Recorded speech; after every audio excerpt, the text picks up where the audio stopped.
Is it possible for Africa to truly reclaim what is rightfully its own? Despite being abundant in minerals, natural resources, and essentials like cotton, why does the continent remain in poverty? Where does the real issue lie? Why, even after having everything, Africa still needs to import everything? Have you ever wondered how Africa can be so rich in resources yet still struggle with poverty? And most importantly, what can be done to turn this around? It appears that Traoré in Burkina Faso might have discovered a way forward. But can he take back control over everything? And is it as straightforward as it seems? Let's find out.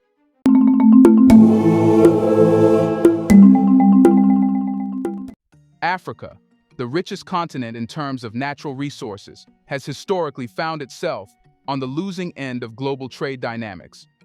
For centuries, the wealth of our lands was extracted, shipped overseas, and transformed into high-value goods by foreign powers. The cycle has left African nations dependent on imports, even for products made from their raw materials. But there's a new wave of change sweeping through Africa, with countries like Burkina Faso leading the way. The recent announcement by Burkina Faso to ban the import of weaving threads and fabrics marks a turning point in the continent's journey toward economic independence. At first glance, this policy change may seem like just another government regulation. However, it carries much deeper implications. It's a bold statement of intent, signaling that Burkina Faso is ready to chart its economic destiny. The government, under the leadership of President Ibrahim Traoré, has taken a firm stand to protect its local industries. This decision to prioritize local production is not only economically sound, but also an act of reclaiming sovereignty over its resources. The move by Burkina Faso comes at a time when many African nations are re-evaluating their trade policies. For too long, the continent has exported raw materials like cotton, oil, and minerals, only to buy back the finished products at inflated prices. This cycle has stunted Africa's economic growth, keeping wealth and job opportunities out of the hands of its people. Burkina Faso's decision to ban textile imports is an attempt to break free from this vicious cycle. But why is this particular move so significant? This decision is seen at its true value, so that we can restore more value to the Burkinabe cotton value chain. So we frankly welcome this government decision. Cotton is known as white gold in Burkina Faso, a country that ranks among the top cotton producers in Africa. However, despite the abundance of this raw material, the country has struggled to establish a robust textile industry. Instead of transforming its cotton into textiles domestically, Burkina Faso has traditionally exported raw cotton to foreign factories, which then process it into finished goods.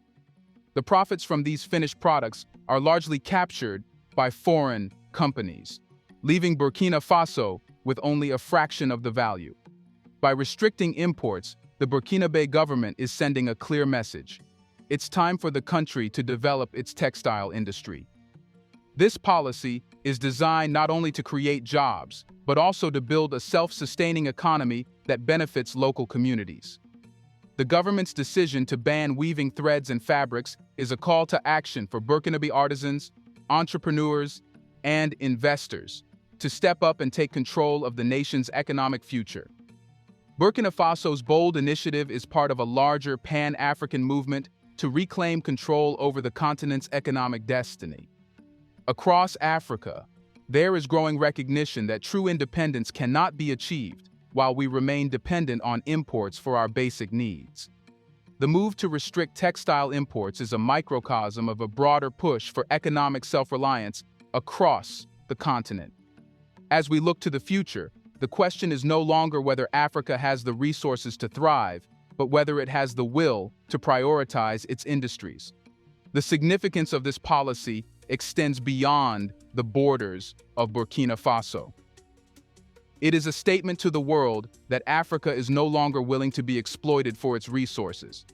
This decision is a reflection of a continent that is waking up to its potential. It's about time that Africa stopped being the global supplier of raw materials and instead began adding value within its borders.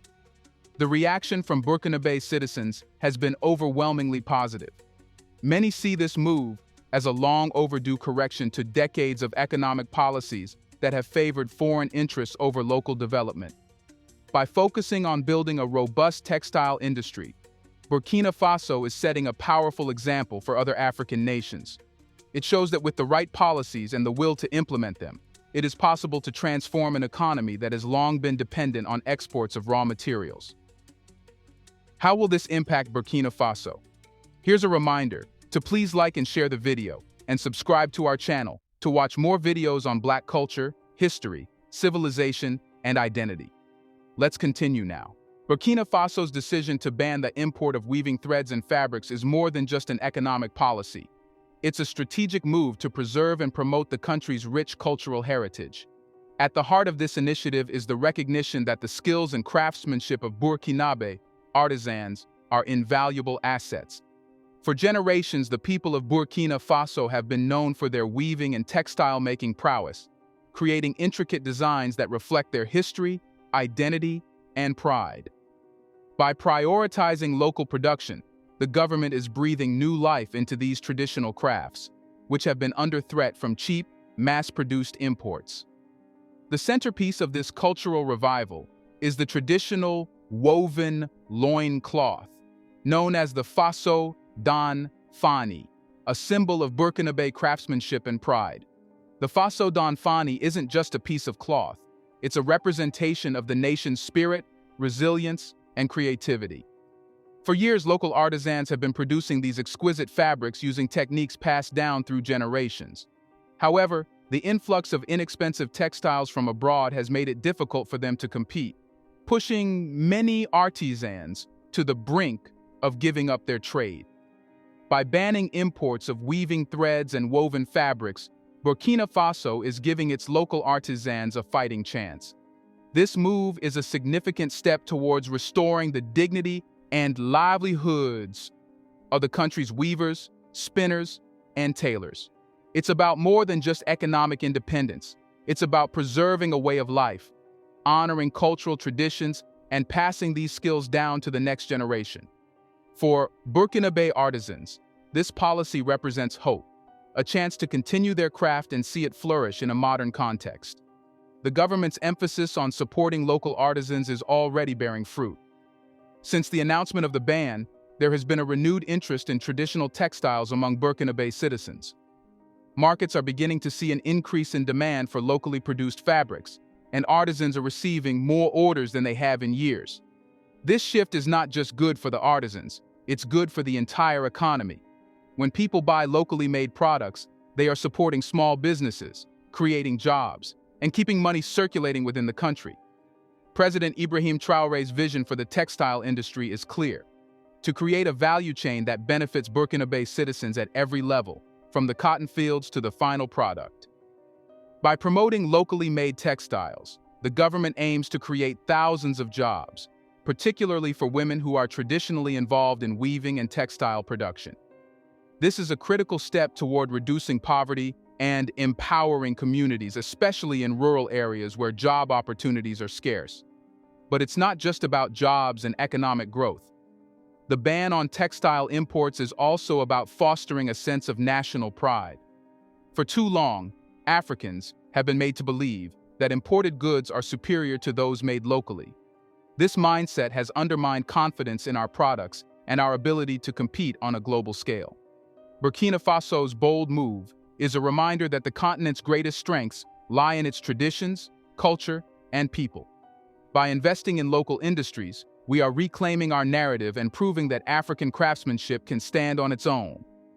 The decision to protect local artisans is also aligned with the global trend towards sustainable and ethical production. As consumers around the world become more conscious of the impact of their purchases, there is a growing demand for products that are ethically made and environmentally friendly.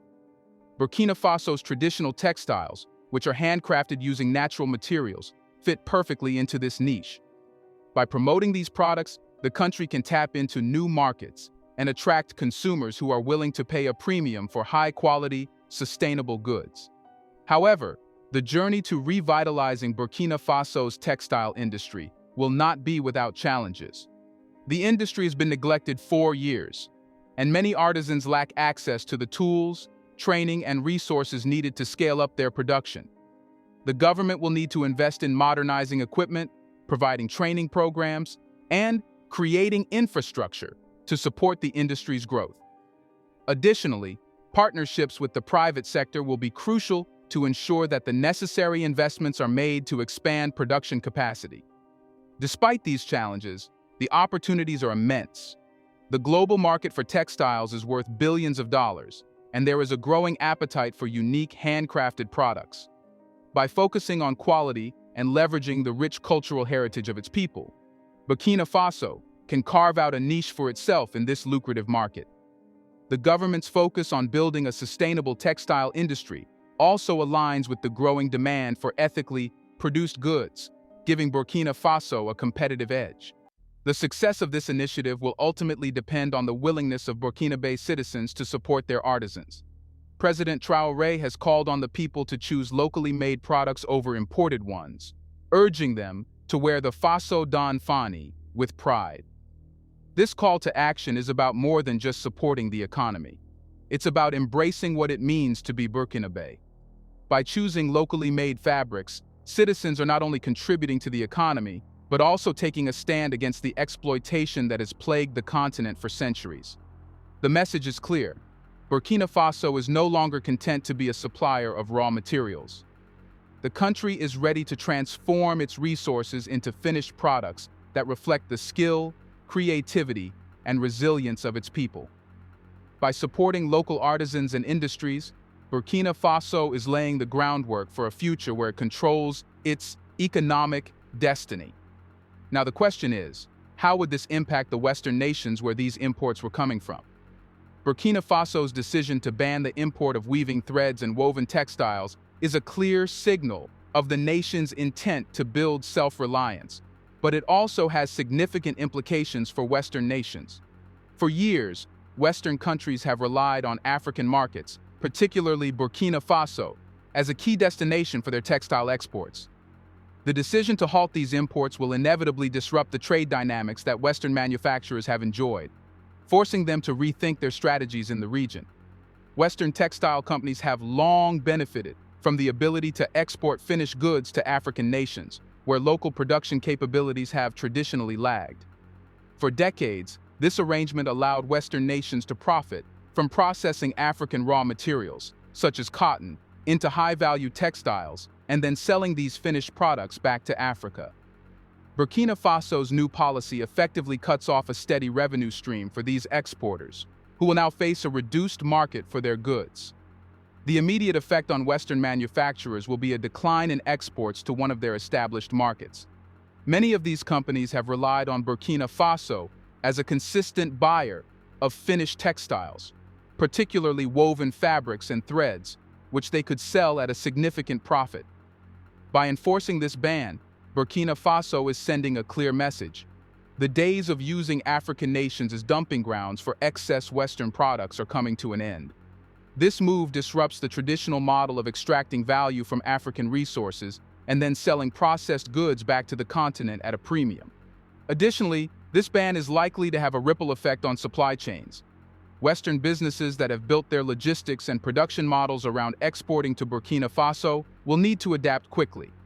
Companies that have invested heavily in African markets may find themselves grappling with decreased demand, especially as Burkina Faso sets a precedent that other African countries could follow.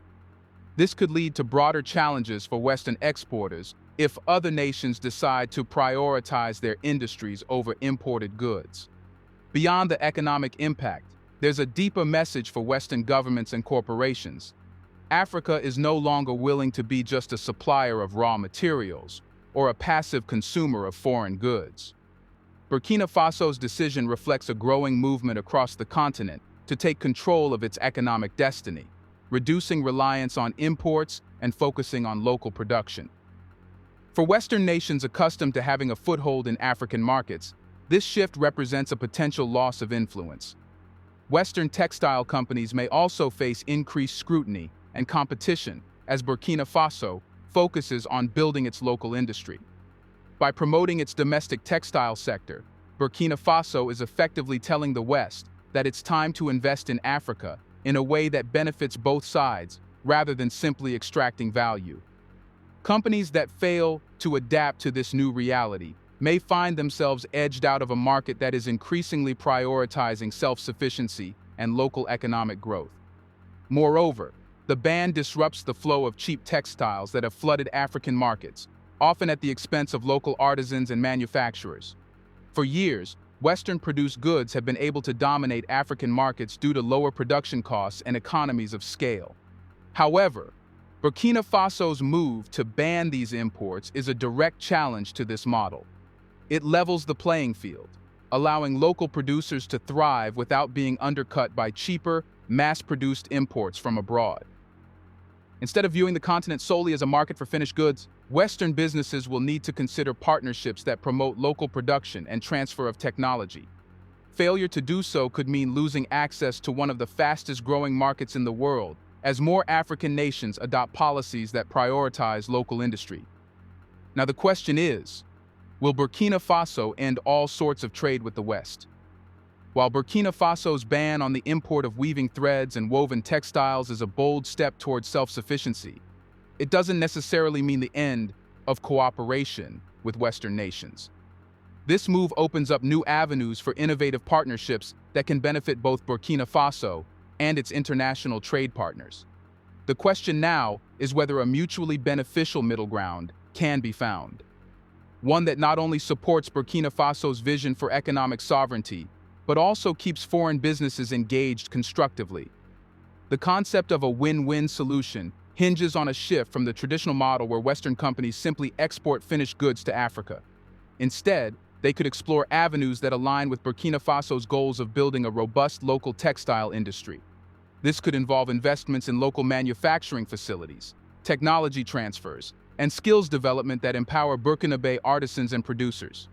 By doing so, Western companies would not only protect their market access, but also contribute to the economic development of Burkina Faso.